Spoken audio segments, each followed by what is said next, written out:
한국교회의 대부분을 차지하는 소형교회와 미자립교회들. 이곳에서 헌신한 목회자들은 은퇴 이후에도 생계를 보장받기 어렵습니다. 은퇴 이후 목회자들의 삶을 위한 제도 마련의 필요성이 제기되고 있지만 관련된 논의는 부족한 상태입니다. 보도에 권현석 기자입니다.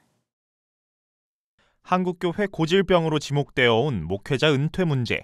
갈수록 줄어드는 교세로 인해 일부 대형 교회를 제외한 대다수 목회자들은 은퇴 이후의 생활이 막막한 실정입니다.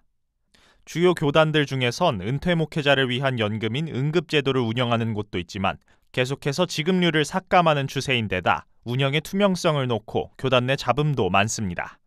그마저도 소속된 교단에 응급제도가 없는 교회들은 목회자의 은퇴 이후 경제적인 책임을 오롯이 교회와 목회자가 스스로 짊어져야 하는 상황입니다.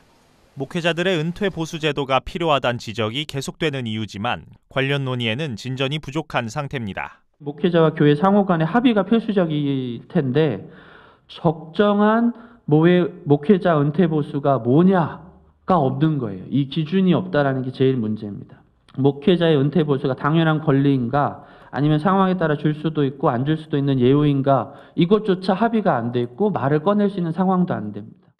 제도가 미흡해 생기는 가장 큰 문제는 교회와 목회자 사이에 빚어지는 갈등입니다.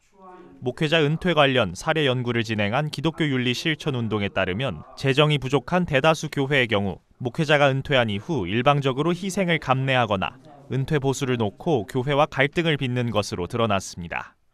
이에 기윤실 공동대표 조성돈 교수는 은퇴 문제를 놓고 목회자와 교회 간의 대화를 중재해 줄 수 있는 매뉴얼이 필요하다고 제언했습니다. 은퇴에 따른 중재위원회가 필요하다.